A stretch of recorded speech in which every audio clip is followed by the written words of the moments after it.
নিজেকে যদি সত্যিকার অর্থে পরিবর্তন করতে চান তাহলে বই পড়ার বিকল্প কোনো কিছুই হতে পারে না। ঠিক আজকে আমরা একটি জনপ্রিয় এবং বিখ্যাত বই নিয়ে আলোচনা করব, the 100 ways to motivate yourself. মানবজাতি এখন সবসময় ডিমোটিভেট থাকে। তারা নিজেও জানে না কিভাবে কি করবে, কখন কি করবে, হতাশা থাকে। এই বইটি আপনাকে দেখাবে। তার আগে বললে কি বইয়ের লেখক আমাকে খুব ভালো লাগছে। এটা একটা অনুবাদক মূলক বই এবং 100 ways to change your life. Steve Chandler খুব বিখ্যাত একজন লেখক। তো তিনি 100টা বিষয়বস্তু তিনি তুলে ধরেছেন, যেগুলো মানুষ যদি 2-3টাও ফলো করে, আমি এটা চ্যালেঞ্জ দিয়ে বলতে পারি, আপনার জীবন অবশ্যই পরিবর্তন হবে। তার মধ্যে একটা গুরুত্বপূর্ণ বিষয় সে তুলে ধরছে যে স্টপ ওয়াচিং নিউজ, যে টিভি দেখা বন্ধ করেন কিংবা সংবাদ দেখা বন্ধ করেন। একটা লজিক দিয়েছেন। সে বলেছেন আমাদের বর্তমান সময়কার সংবাদগুলো খুললে আমরা কি দেখতে পারি? দুর্ঘটনা, ধর্ষণ, নেগেটিভ সংবাদ দিয়ে পরিপূর্ণ। আর আমাদের দিনটা যখন নেগেটিভ বিষয় নিয়ে শুরু করতে যাচ্ছি, তখন আমাদের পুরো চিন্তাভাবনা নেগেটিভ হয়ে যাচ্ছে। আমরা কখনো পজিটিভ চিন্তা করতেই পারছি না। নেগেটিভ চিন্তা করার ফলে আমরা সবসময় মানুষের অন্যের প্রতি ঘৃণার সৃষ্টি হয়, অন্যের প্রতি ঈর্ষা সৃষ্টি হয়, অন্য সবসময় খারাপ, এরকম চিন্তাভাবনা নিজের প্রতি অন্যের সম্পর্কে উদ্ভব হয়। তিনি এই জন্য বলেছেন যে আমাদের নিউজ দেখা বন্ধ করতে হবে। আপনাকে পজিটিভ থাকতে হলে পজিটিভ জিনিস দেখতে হবে, পজিটিভ মানুষের সাথে কথা বলতে হবে, পজিটিভ কিছু লিখতে হবে, পজিটিভ কিছু পড়তে হবে। তাই 100 ways to change your life, এটা আপনার জীবনকে অবশ্যই চেঞ্জ করবে। এটা ধ্রুব সত্য যে পৃথিবীতে সস্তা কিংবা কম দামে ক্রয় করে, পারচেস করে সেই জিনিস থেকে ভালো একটা আউটপুট যদি পেতে চান, বই অবশ্যই আপনার জীবনকে অগ্রাধিকারভাবে দিবে এবং অনেক কিছু আপনাকে দিয়ে দিবে। এই বই আমি অনেক কিছু কোটেশন করেছি, যার মধ্যে কিছু আপনাকে আমি দেখাতে চাই। 8 নাম্বার একটা কোটেশন রয়েছে, যেটা হলো নিজের ভালো গুণগুলো ফুটিয়ে তোলার চেষ্টা করেন।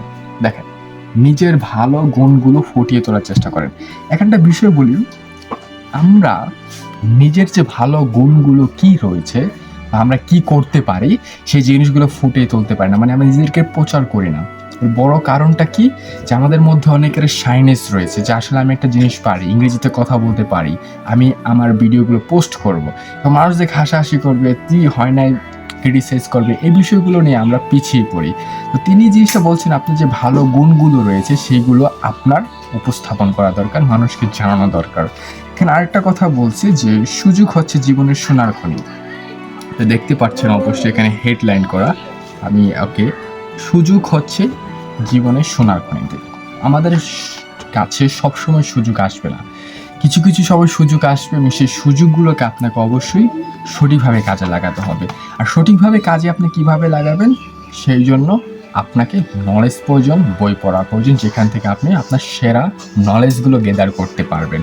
এখানে আরেকটা উদ্ধৃতি দিয়েছেন যে আমেরিকান একজন বিখ্যাত প্রেসিডেন্ট ছিলেন মার্টিন লুথার কিং জুনিয়র। তার একটা বিখ্যাত স্পিচ রয়েছে, যে স্পিচের হেডলাইন হলো আই হ্যাভ এ ড্রিম। এটা আমি পড়েছিলাম।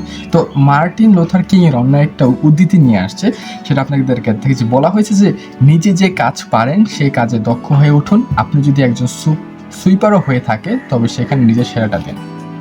উদ্ধৃতিটা যদি দেখেন আপনি খুব স্পষ্টভাবে বুঝতে পারবেন বিষয়টা। আমি আসলে দেখানোর চেষ্টা করছি, যে আশা করি দেখতে পেরেছি, যে বলছে যে কোনো কাজই ছোট না, আপনি যে কাজটাই করেন না কেন সেটাকে মনোযোগ সহকারে করেন এবং সেই কাজটাকে আরও ভালোভাবে কীভাবে প্রেজেন্ট করতে পারবেন দক্ষতার সাথে, সেই বিষয়টাকে নজর দিতে বলছেন। যদি আপনি সুইপারও হয়ে থাকেন, চুরি বাটপারি ঘুষ কিংবা ইত্যাদি দুর্নীতিতে করছেন না, এটা নেগেটিভ সাইড, কিন্তু ভালো কাজ করছেন, আপনি ব্যবসা করতে পারেন, ছোট ব্যবসা, ছোট যেই চাকরি করেন না কেন, যে কাজটা করেন না কেন, আপনার সেই কাজটাকে ফুটিয়ে তুলতে হবে। আসলে আপনি এই কাজে দক্ষ, আপনি ভালোটা প্রেজেন্ট দিচ্ছেন। আজকে যেভাবে করছেন, আগামীকালকে বা পরবর্তী সময়ে আপনার টার্গেট থাকা উচিত যে আপনি এই কাজটাকে আরও ভালোভাবে করবেন।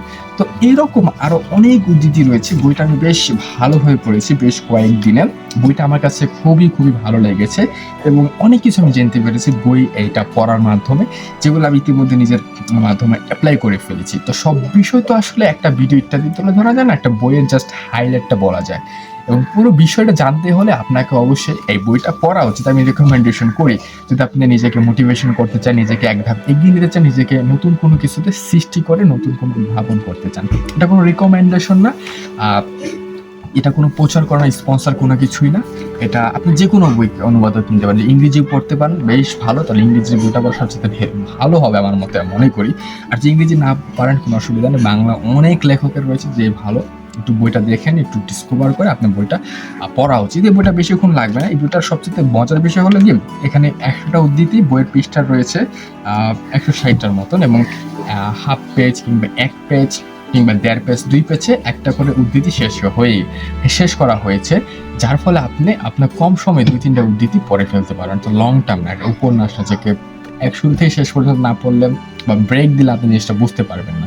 তো এই বইটা আমি রিকমেন্ডেশন করি আপনার পড়া উচিত, নিজেকে এক ধাপ এগিয়ে নিতে, এবং অবশ্যই নিজেকে মোটিভেটেড রাখে সাফল্য এক ধাপ এগিয়ে নিতে। বিজনেস বলেন না কেন, নিজের ব্যবসা, চাকরি, যে ক্ষেত্রে থাকেন না কেন, স্টুডেন্ট হন না কেন, পড়াশোনা শেষ করে ফেলেছেন, যেটাই হন না কেন, আপনার শুরু করা উচিত অন্তত পক্ষে এই বইটা পড়ার মাধ্যমে। তো দেখা হচ্ছে পরবর্তী বুক রিভিউতে অন্য একটা গুরুত্বপূর্ণ বই নিয়ে, যেটা আপনাকে অবশ্যই আপনার জীবনটাকে চেঞ্জ করবে। সেই পর্যন্ত ভালো থাকবেন সকলে। আসসালামু আলাইকুম।